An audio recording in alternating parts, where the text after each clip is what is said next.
नोएडा में कर्मचारियों के प्रदर्शन के बाद सीएम योगी ने बड़ी राहत दी है। अब प्राइवेट कंपनियों में ओवर टाइम का 2 गुना भुगतान होगा। हर कर्मचारी को सप्ताह में 1 दिन की छुट्टी मिलेगी। सैलरी हर महीने की 10 तारीख तक देनी होगी। बोनस भी समय पर अकाउंट में डालना अनिवार्य है। नियम न मानने वाली कंपनियों पर कार्रवाई होगी।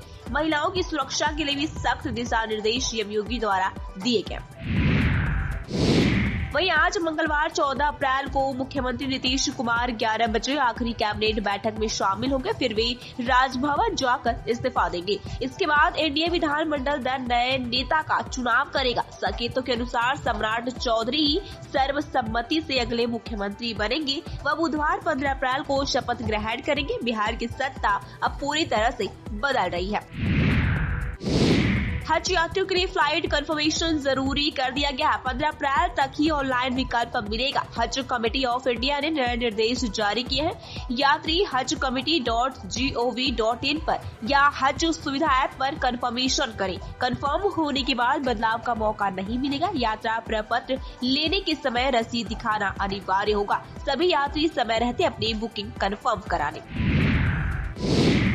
आज 14 अप्रैल 2026 को पूरे देश में छुट्टी रहेगी। यह दिन डॉक्टर भीमराव अंबेडकर की 135वीं जयंती है। केंद्र सरकार ने इसे गेस्टेड हॉलिडे घोषित किया। इसके चलते बैंक, स्कूल, कॉलेज और सरकारी दफ्तर सभी बंद रहेंगे।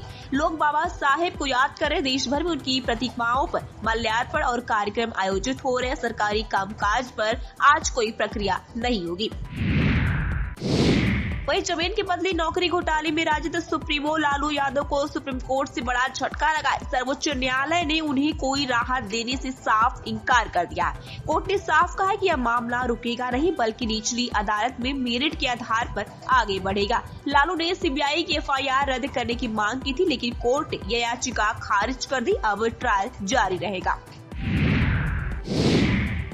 प्रधानमंत्री नरेंद्र मोदी आज 14 अप्रैल को दिल्ली देहरादून एक्सप्रेसवे का उद्घाटन करने जा रहे। इस एक्सप्रेसवे से सफर का समय घटकर 2.5 से 3 घंटे रह जाएगा। इससे बागपत, शामली और सहारनपुर जैसे 3 पिछड़े शहरों की किस्मत बदल जाएगी। इन शहरों में रियल एस्टेट, टूरिज्म, लॉजिस्टिक्स और रोजगार को बड़ा बूस्ट मिलेगा। यह विकास की दिशा में एक बड़ा कदम माना जा रहा। वहीं पीलीभीत में भाजपा विधायक स्वामी प्रवक्तानंद ने ईंट तोड़ दी। वह सीएम कंपोजिट विद्यालय का जायजा लेने गए थे। वहां शिकायत मिलने पर उन्होंने ईंट तोड़ते हुए ठेकेदार और निर्माण एजेंसी पर कार्रवाई की मांग की है। विधायक ने कहा कि जनता को जवाब हमें देना है। बरखेड़ा विधानसभा में सरकारी स्कूल बन रहा है। गुणवत्ता को लेकर विधायक सख्त नजर आए। वहीं कांग्रेस नेता राहुल गांधी आज 14 अप्रैल को पश्चिम बंगाल के दौरे पर है। वह कल यानी कि 15 अप्रैल को कई जनसभाओं को संबोधित करेंगे। राहुल उत्तर दिनाजपुर, मालदा और मुर्शिदाबाद में जनसभा करेंगे। पश्चिम बंगाल में आगामी चुनाव को देखते हुए कांग्रेस ने अपनी सक्रियता बढ़ा दी है। राहुल गांधी के दौरे को पार्टी के लिए बहुत अहम माना जा रहा है। वह जनता से सीधा संवाद करेंगे।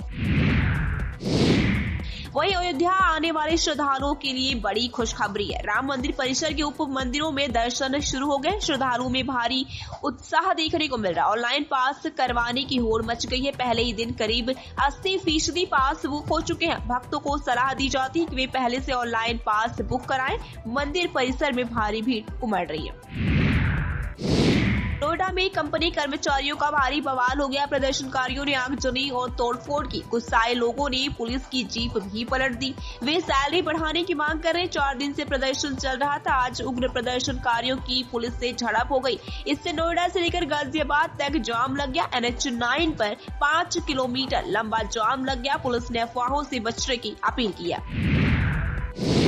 वहीं यूपी में आज 14 अप्रैल को नोएडा, मेरठ और प्रयागराज में पारा 37 से 38 डिग्री तक पहुंचेगा। पश्चिमी यूपी में लू चलने का अलर्ट है। पूर्वी यूपी में धूल भरी आंधी और हल्की बूंदाबांदी हो सकती है। तेज हवाओं के चलते किसानों को फसल बचाने की सलाह दी गई है। दोपहर में बाहर निकलने से बचे, खूब पानी पिए। अगले कुछ दिनों में पारा 40 डिग्री के पार भी जा सकता है। वहीं दिल्ली में कांग्रेस ने अपने सांसदों के लिए व्हीप जारी किया है। पार्टी ने लोकसभा और राज्यसभा दोनों सांसदों से 16 से 18 अप्रैल तक सदन में मौजूद रहने को कहा। यह व्हीप इसलिए जारी किया गया ताकि सदन में पार्टी की मजबूती बनी रहे। महत्वपूर्ण मुद्दों पर वोटिंग हो सकती है। सभी सांसदों को निर्देश का पालन करना अनिवार्य है और उपस्थित रहने पर कार्रवाई की चेतावनी दी गई। नोएडा के सेक्टर 59 में कई फैक्ट्रियां बंद कर दी गई हैं। फैक्ट्रियां मजदूरों के जबरदस्त प्रदर्शन के बाद कई फैक्ट्रियों में ताला डाल दिया गया है। सेक्टर 59 के आसपास के इलाकों की फैक्ट्रियां भी बंद है। नोएडा के सेक्टर 62 में भी जोरदार प्रदर्शन हो रहा। मजदूर अपनी मांगों को लेकर सड़कों पर उतर आए। हालात तनावपूर्ण बने हुए, पुलिस मौके पर तैनात है। दुनिया के कुछ देश ऐसे बेहुदा लोगों के कंट्रोल में है कि आप हैरान रह जाएंगे। युगांडा के सेना प्रमुख ने तुर्की के सामने शर्मनाक डिमांड रखी है।